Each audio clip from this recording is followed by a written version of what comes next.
upheaval of nature tears loose a creature out of the nightmare of time. Spawned by an earthquake on the bed of the ocean, a reptilian, earth-shaking beast of the sea. The monster that challenged the world. My tank. What's wrong? Blake's tank is caught in the undergrowth.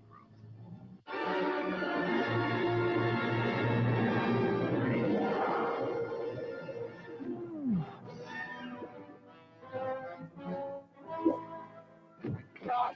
What happened? Oh my God, his body. He died right in front of me. I couldn't help it. Let's go back. Talk sense. What's down there? I don't know. I never saw anything like it before. It's the size of a dinosaur, and 10 times more terrifying, hurling the horrors of the unknown at every living thing.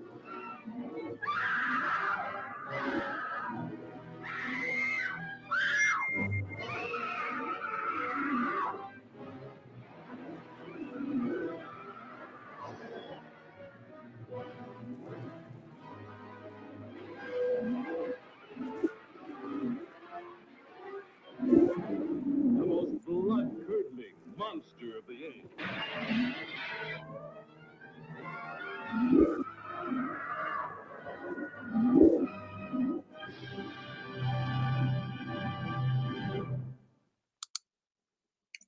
And good morning, everybody. Welcome to day 22 of 31 Days of Monsters. I am your horrible host, Graham Nolan, and today we are talking about the monster that challenged the world. That last shot challenged believability because, holy cow, he's towering over buildings like Godzilla. And there was also a scene in that trailer where the girl is in his clutches and she's reaching up trying to hold his mouth and stuff. That wasn't in the movie. It should have been. That would have been cool. I love this movie. This is one of those perennials that used to be shown all the time when I was a kid on Thriller Theater and Creature Features out of New York. They hit these 3 different shows that I talked about before, and this one was one of the ones that always used to pop up, and it scared the crap out of me when I was a kid. There's 2 scenes in this movie that really did it for me. One is sort of in the opening where the boat is coming to get the guy who parachuted out, and he's gone missing. And then when they send a rescue boat to find out what happened to those guys, the parachute guy, he comes bobbing up out of the water, and his face is all like messed up and dried out and everything, and it was so cool looking.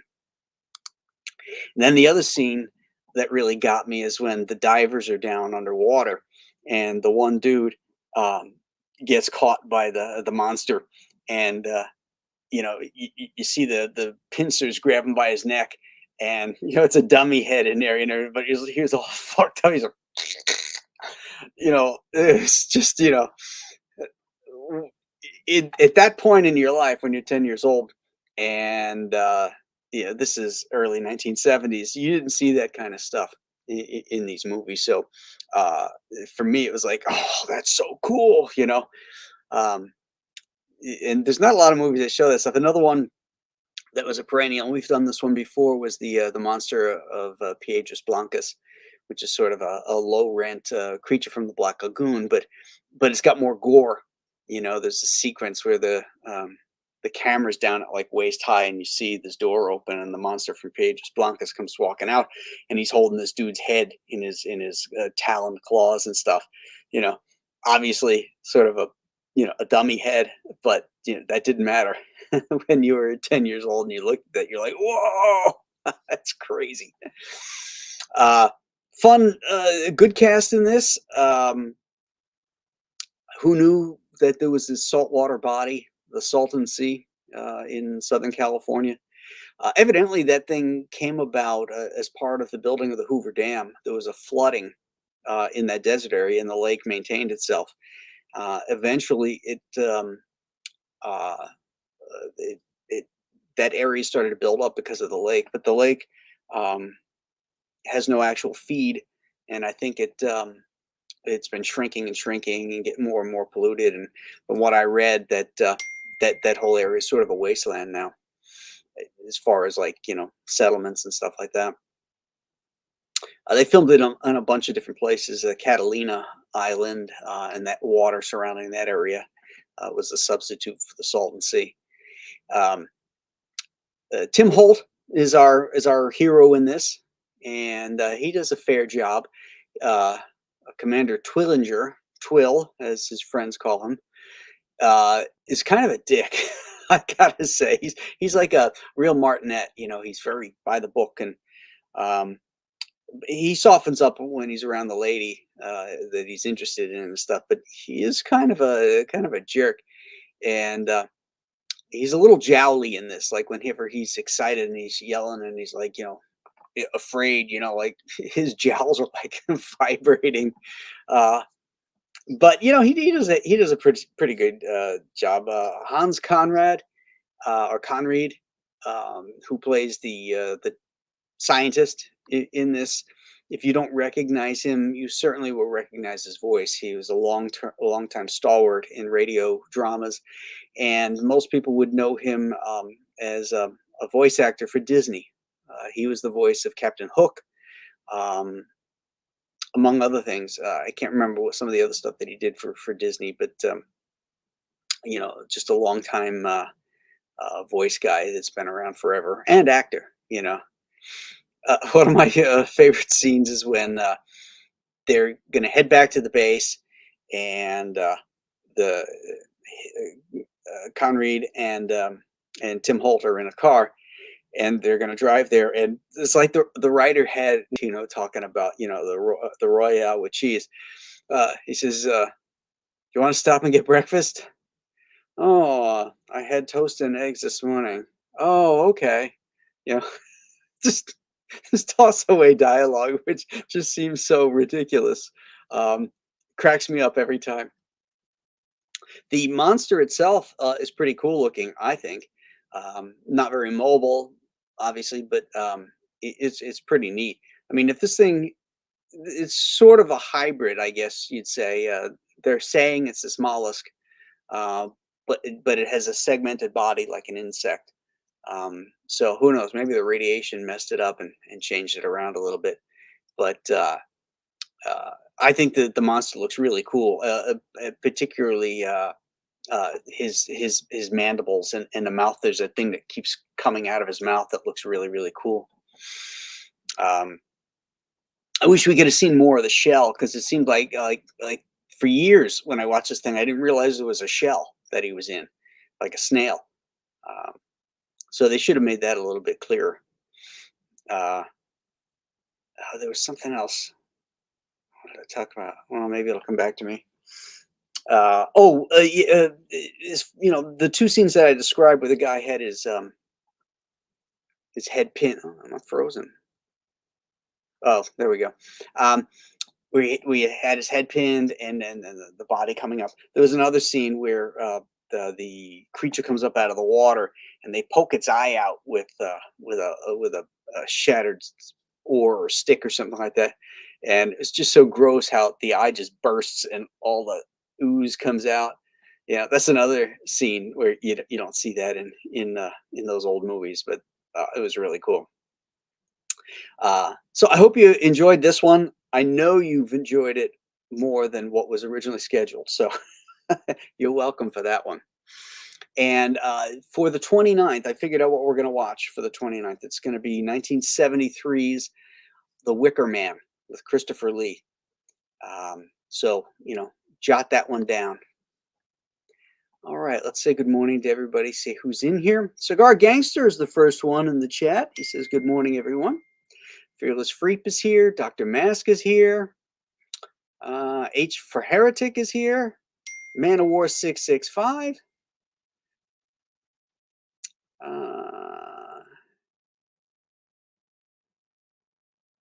Oh wait, we got a little explanation here. On the road, drove by a house at 665 something, and I said it's the neighbor of the beast. That's funny. Stippling Vaughn is here. He's missed the last couple days. Just watched them, so he's caught up. All right, good. JP Roke is here.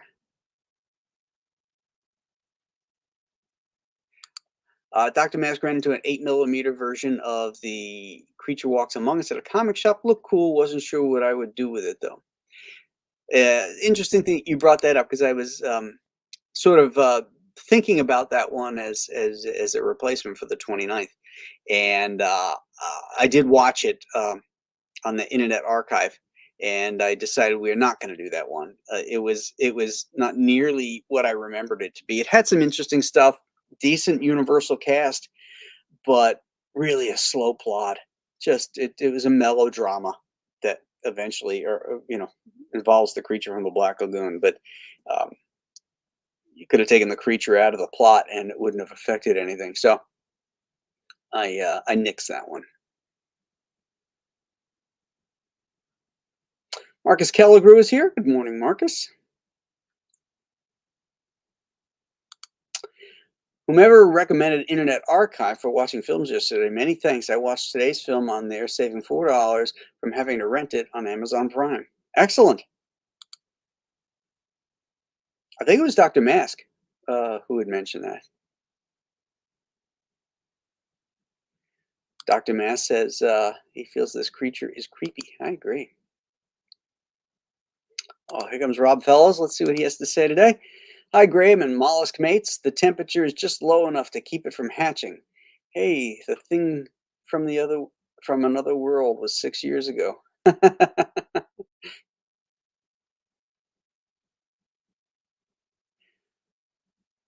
That's in reference to the Thing movie. It was 1951. This is 1957, and they put an electric blanket over the thing, and well, we know how that turned out.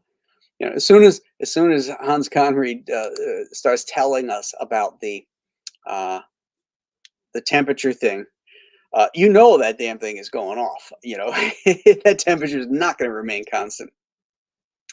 And here's a funny thing: when you watch these 1950s movies, uh, almost every one of them, there's a film presentation in it where the plot stops and our hero or a scientist or something is going to educate all of us about the reality of this show that we're watching by showing us some, like you'd see in science class, these little, science movies.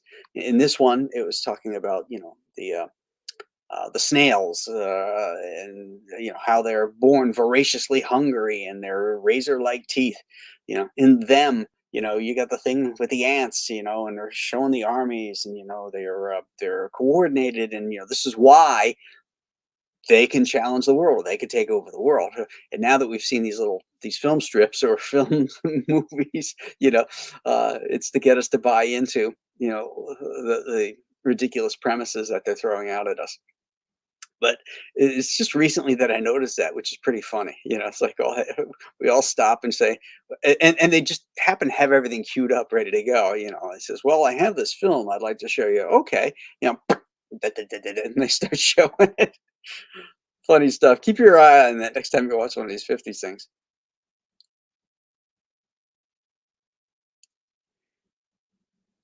Uh, this is Discorides? Is that how you pronounce that? Discorides?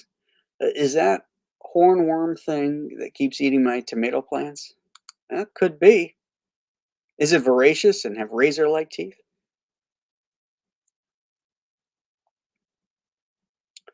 Cigar Gangster said it should have been named the caterpillar that challenged the canal system. Escargot here, escargot there.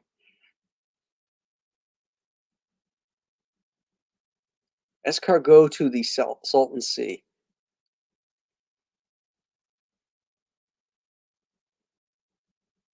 Pretty funny though. I mean, if you put, salt on a slug or a snail, makes them, it injures them, and here they are in a salt water. I guess there's saltwater snails. So Rob Brown likes this. He says such a great flick. Yeah, that's a good one. I like it. I like it a lot. Yeah, I never saw the trailer either until I dug it up today.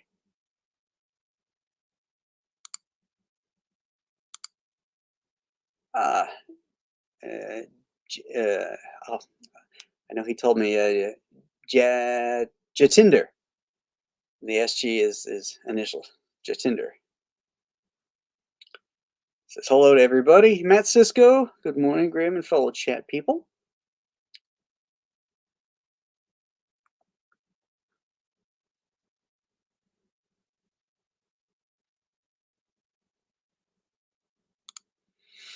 Great character work, which makes you like and care about the characters missing in yesterday's Planet of. Agreed. Planet of the Vampires. Yeah. Uh, that's so key to buying into ridiculous premises is caring about the characters.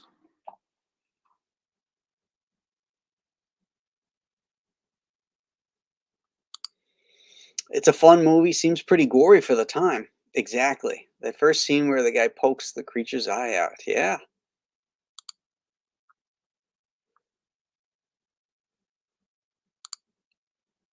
Scar Gangsters is as a longtime scuba diver heading to 45 plus feet for 15 minutes, bouncing up to the surface, grab a cup of coffee, then head back down to 125 feet, then back to the surface would have led to the bends. I imagine so. Nitrogen bubbles in the blood would not be fun.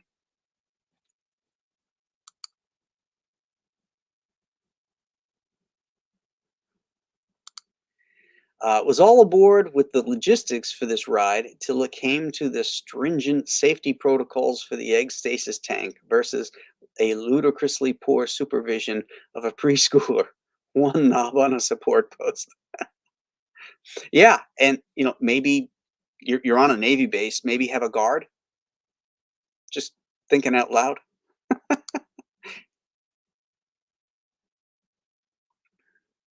Past Master Dan is here, or sort of here. He says he's getting the iPad warmed up to give him a second.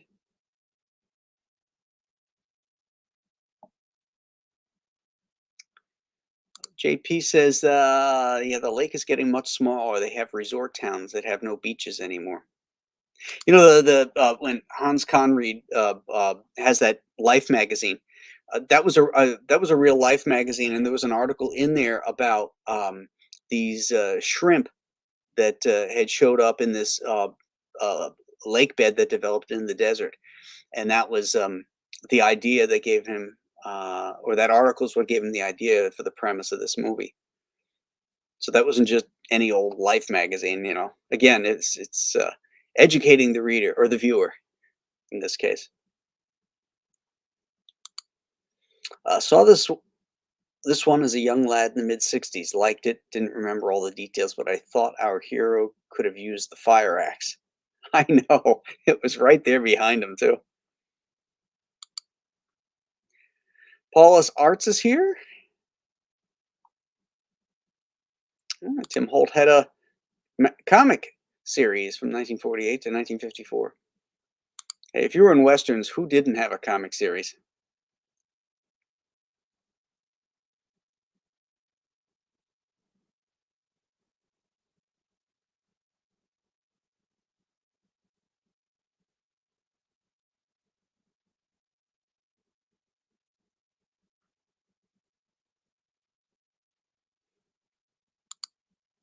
Well, Dick Ayers did his ghostwriter for it, and Frank Frazetta did some covers. That's cool. Rob Younce says Wicker Man, a good one. King of the Wicker People. Dennis Shoemate says he really liked this one, and good morning, gang.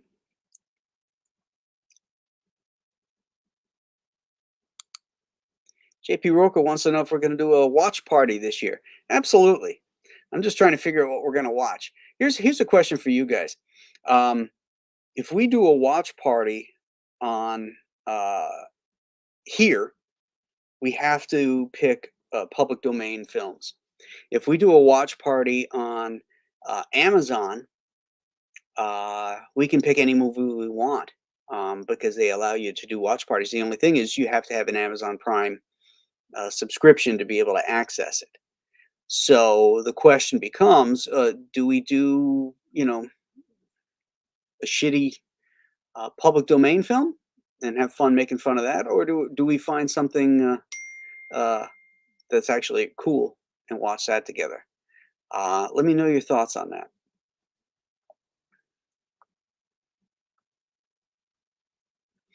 All right, got a lot of love for Wicker Man. Corey Peralta's here. He says hello. I didn't see the Nicolas Cage remake of Wicker Man, so I don't have any opinion on it. Paulus Arts needs to catch up on all of these. Well, you're 22 days behind. You got a lot of watching to do, son. Oh, Man of War says his whole stream froze. That sucks. Yeah, why'd the kid turn up the heat anyway? It was something to do with the rabbit. Like, but if the rabbit's cold, how is turning up the water going to help him? The Angry Gamer is here. He finally made one live. Excellent.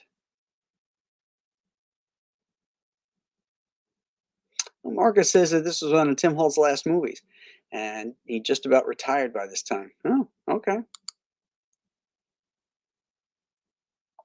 He sort of seemed like he was retired, so he just forgot to tell the producers.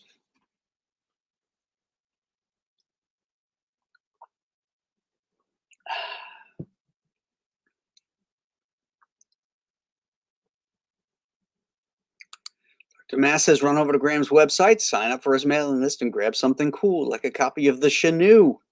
Yes, you're going to want a copy of the Chenoo because on Halloween we're going to be putting up for sale the Chenoo plushies. You know, he loves to eat hearts. He's got one right here for you. Nom nom nom nom nom. Nice size too. These are big. You can see, not just some tiny little thing, and they sit on their own, so you can sit them on a desk.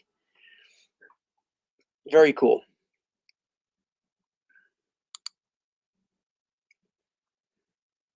Chris Juliano. Hello there, Chris.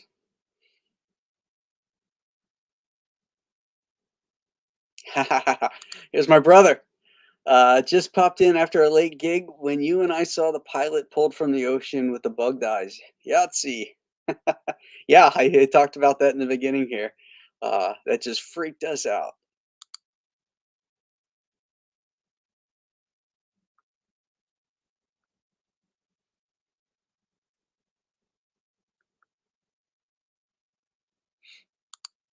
What about a Universal monster picture? What, as a substitute? Now we're gonna do. I've got plenty of Universals. In the first couple of years, I covered all the major ones. There's certainly the B programmers that we could do now, uh, but I wanted to do Wicker Man. That's going to be a fun one to talk about because I'd never seen that until yesterday. Um, it's probably on that Internet Archive. If you look for it there, I watched it on Tubi or no Freebie. So it was free. It had some commercials, but it was a nice print though. Freaky movie, but good. Okay, Rob Younds is voting for Amazon Watch Party.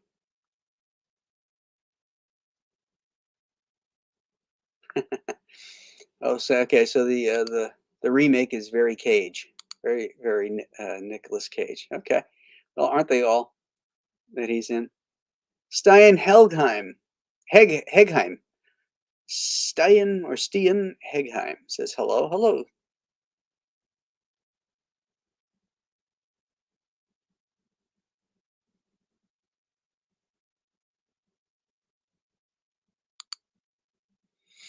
My homie and personal rival, L.E. McComicsgate, says, I think you stream movies on Twitch with your fans without getting struck because it's Amazon service.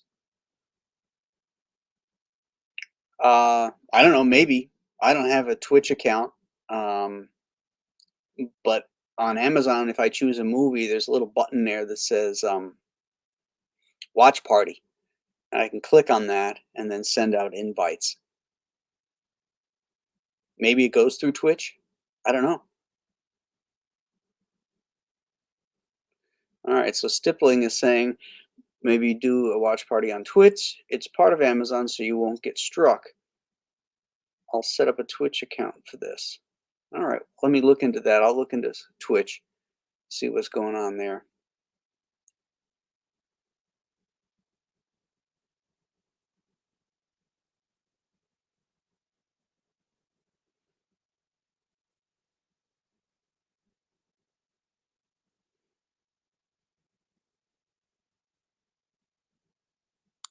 Dr. Mass says he's up for either Amazon or YouTube. I think you get free 7-day trial for Prime if you don't want to spend the dough. Oh, there you go. If you, you know what, the Amazon Prime is a good deal. If you order stuff from Amazon, if you buy stuff through Amazon, then you get free shipping, and then you get the movie stuff for Prime for free with that. So if you do any kind of shopping on Amazon, it's really a great deal.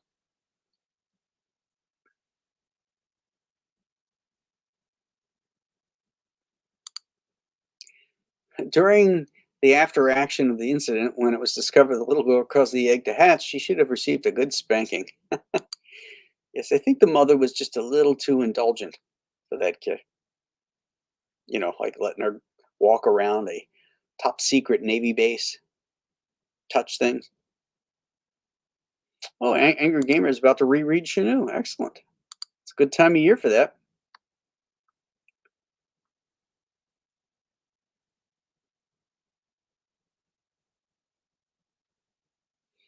Chris Thacker says I should give Mr. Frost a whirl. That's Michael Keaton, isn't it?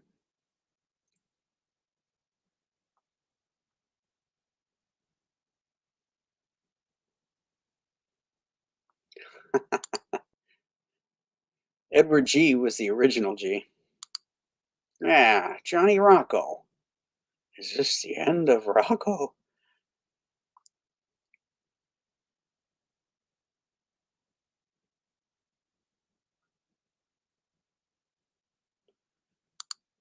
Going on Twitch isn't that different than Discord. Yeah, I hate Discord too. It's one more thing I gotta join.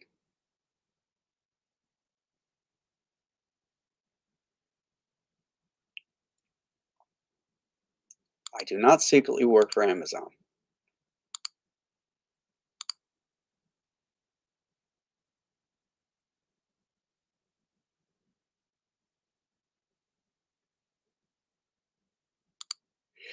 Education says the final scene was a shocker and the monster that challenged the world. I loved how Cameron used the close your eyes line in Aliens.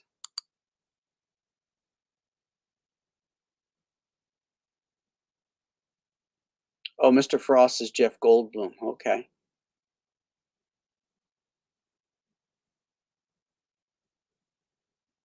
Um, no, I didn't. I don't think I watched the uncensored version. I think I watched the theatrical version, which I liked a lot.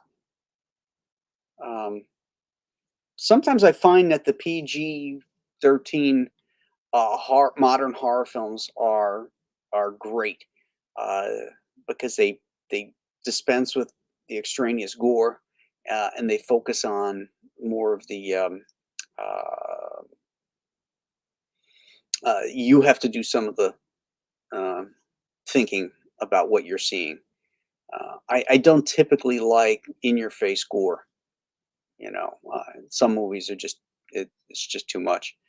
I mean, I can take it in its context, but sometimes I find that good directors avoid that.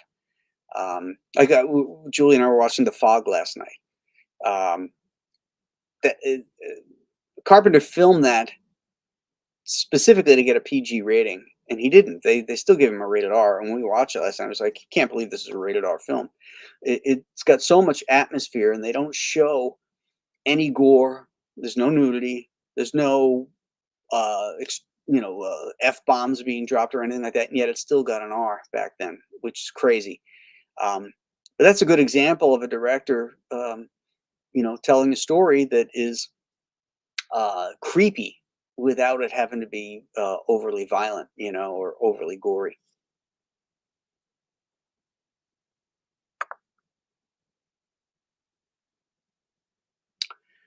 Saltwater Cowboy says, hi, Graham Nolan, GM chat. Kenneth Feige is here. Yes, I did the Fly remake last year, I believe.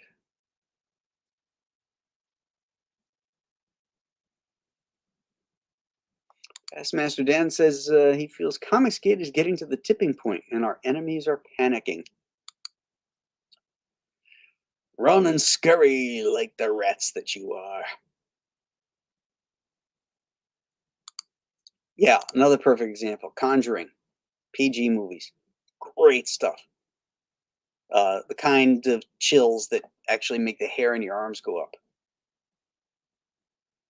There's a lot of love for that Mr. Frost movie in here. I'll have to look at that, see what it's like. Chris Thacker is chastising everybody, and I agree with him here. 42 people watching, 23 likes. Move that mouse over it. Move your thumb over that little thumb up button or your finger and pop it. That's all. Doesn't take much. It helps with the algorithms and it helps to monetize the station.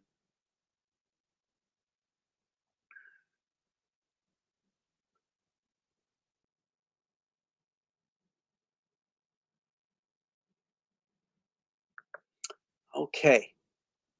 Let's see what's on tap for tomorrow. That's the question.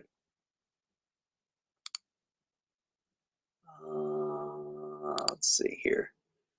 Movie list.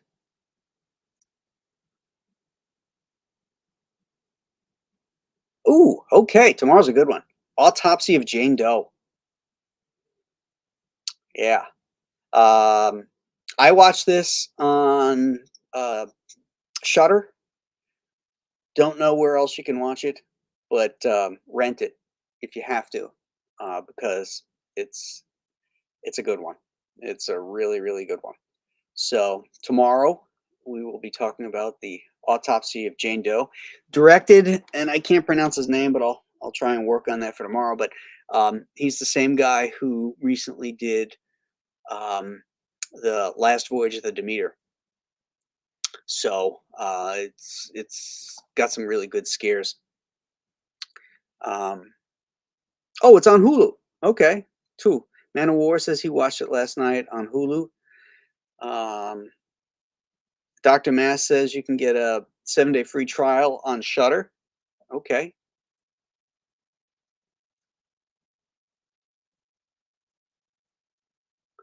JP, like the crazy historian, you know, and the Proposition 29 or whatever failed. He's going on about that. That guy usually plays undertakers and really off the wall characters.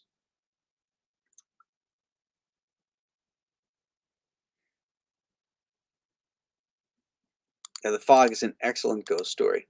I mean, The Fog, Ghost Story, the movie itself, are some of the inspirations for the ghosts in the Ghost of Matacumba Key, of how I'm approaching, the ghost in that world.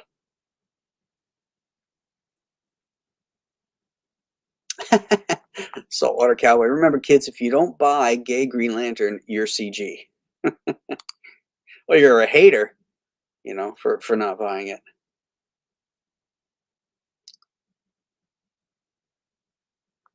I don't get Svengoolie because I cut the cable and I only have streaming apps and stuff, so I can't find him on anything. Last night was Kolchak the Night Stalker. That's a great one.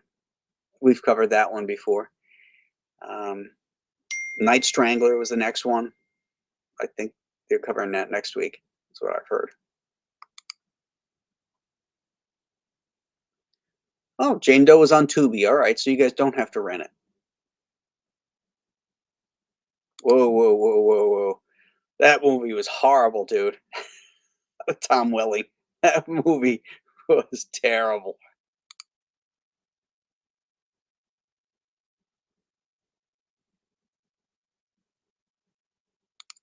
Jeff Butler wants to know if I've seen. I actively avoid Val Lewton films.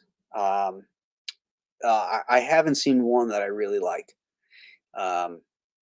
He's one of those producers that wants to do, wants to do horror, but elevate it to art where you don't actually ever get to see a monster, and that shit drives me nuts.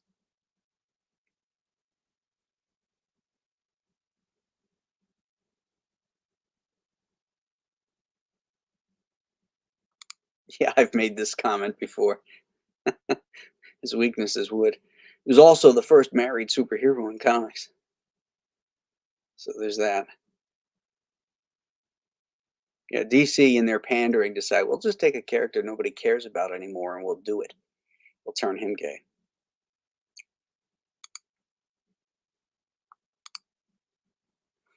All right, gang. That'll wrap us up for today. Hope you guys have a awesome rest of your Sunday. Hope your football teams win, unless they're the Patriots and the Bills beat them. That would be a wonderful thing. So we'll see you our usual bat time on Monday at 8 a.m. And until then, go watch the Autopsy of Jane Doe and be afraid. Be very afraid. Till then, my friends, we'll see you. Bye-bye.